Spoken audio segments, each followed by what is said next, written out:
চাঁচর পুজো যথারীতি হয়েছে। আজকে দোল হরণ হওয়ার আগে দোলনায় তুলে তার পুজো হয়েছে এবং পূজা হোমযজ্ঞ ইত্যাদিতে হয়েছে। তারপর দোল কীর্তন হয়েছে। এখন যথারীতি সবাই আবির খেলছে, ওখানে প্রসাদ পাওয়ানোর ব্যবস্থা হচ্ছে। পাটবাড়ির সব বৈষ্ণব এসছে, বৈষ্ণব সব হচ্ছে। দীর্ঘ প্রায় 700-800 বছর আন্দাজ করা যায়। আনুমানিক 800 বছর অবশ্যই হয়ে আসছে।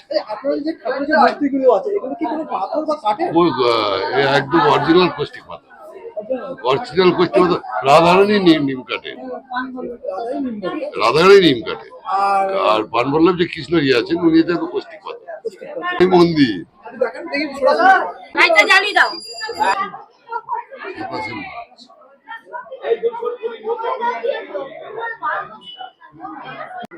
এই প্রাচীনতম বিগ্রহ রাজা বলরাম সেনের আমলে 1158 সালে তখনকার মুখ্যমন্ত্রী বৈজনাথ ভট্ট মহাভগবত বিপদাচার্যর মঠবংশীয় পূর্বপুরুষ বিনায়ক গোস্বামীর দ্বারা এই ঠাকুর প্রতিষ্ঠিত হন এবং তার হরিপদ গোস্বামী ইনি এই ঠাকুরকে প্রতিষ্ঠিত করেন। করে এইবার সেই ঠাকুর আমাদের যশোরের বোধখানায় হয়। কিন্তু যশোরের বোধখানায় কিভাবে হন, উনি একদিন মানে সোমনাথেশ দিয়েছিলেন যে পানবল্লভ যে আমরা এখানে আছি এবং ওখানে থেকে কি করে জানবে যে কোথায় পাবো। তখন একদিন পুকুরেতে হঠাৎ ঝাঁপ দেওয়ার শব্দ হয়। এই ঝাঁপ দেওয়ার শব্দে তখন ওখান থেকে খুঁজে পায় যে পানবল্লভকে খুঁজে পাওয়া হয়। পানবল্লভ সেখান থেকে প্রতিষ্ঠিত হন এবং পানবল্লভ প্রতিষ্ঠিত হওয়ার পর তো উনি একা থাকবেন না, রাধা রানীর বিগ্রহ প্রতিষ্ঠিত হয়। সোমনাথেশ এক দিয়ে দারু বিগ্রহ প্রতিষ্ঠিত করা হয় এবং সেইখান থেকে প্রতিষ্ঠিত হওয়ার পর চলছিল। তারপরে ওখান থেকে রাইটের সময় যশোরের বোধখানা থেকে সব চলে আসেন, এসে ওরা যাদবপুরে ওঠেন এবং যাদবপুর থেকে কিছুদিন বসবাস করার পর আপনারা আলমবাজারে এখানে বসবাস করেন এবং পরে পরবর্তীকালে পানবল্লভকে পাটবাড়ির সামনে নিকটবর্তী জায়গা জমি কিনে সেখানে পানবল্লভ মন্দির প্রতিষ্ঠিত করা হয়। এবং তার যে দোল পূর্ণিমা, এই দোল পূর্ণিমা পঞ্চম দোল প্রতি বৎসরের মতন এখানে আজও পর্যন্ত হয়ে যাচ্ছে।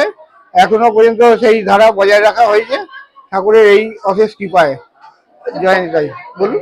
মন্দির সাধারণত সকাল থেকে 6টা থেকে আমাদের মন্দির খোলা হয়, দুপুর 1টা পর্যন্ত নিয়ম। কিন্তু এবার বংশ করে আমরা পেরে উঠতে পারি না, সমস্ত 2টো পর্যন্ত হয়ে যায়। তারপরে আবার সেই বিকেলবেলা শয়ন হয়, দুপুর বিকেলবেলায় আবার 5টার সময় মন্দির যে খোলা হয়, আবার রাত্রিবেলায় রাত্রি 9:30 বন্ধ হয়। নিত্যভোগে কি কি থাকে? পানবল্লভের নিত্যভোগে সকালবেলা আমরা সাধারণত আগে সবকিছু করা হতো, আমরা যা পাই সেইটাই দেওয়া হয়। এবার এখানে সকালবেলায় মিষ্টি আর একদম একদম ভোরবেলায় মিষ্টি দেওয়া হয় আর ইয়ে করা হয়। তারপরে তাকে ফল প্রসাদ মিষ্টি এসব দেওয়া হয় সকালবেলায়। আবার দুপুরবেলাতে ভোগ লাগে, দুপুরবেলা অন্ন প্রসাদ, তার সাথে নানা রকম সবজি থাকে, এইসব মিষ্টান্ন এইসব দেওয়া হয়। আর রাত্রিবেলাতে এবার রুটি বা লুচি বা পরোটা যেরকম হয়, মিষ্টি রুটি দুধ এইসব দেওয়া হয়। না, এখানে তো আমাদের ফ্যামিলি বাড়ি, এখানে ভোগ তবে কেউ এলে যতখানি সম্ভব দেওয়া হয়, ফেরানো হয় না। এই পঞ্চম দোলটাই আমাদের বিশেষ অনুষ্ঠান হয়। আর জন্মাষ্টমীর সময় হয়, রাধা অষ্টমীর সময় হয়।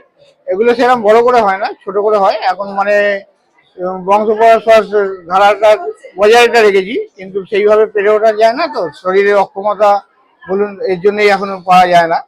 মানে এই ধারাটাকে বজায় রাখার চেষ্টা করছি।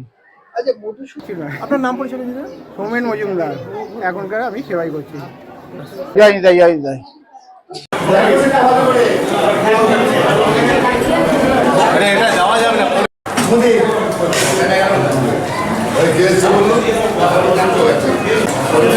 জয় নিতাই।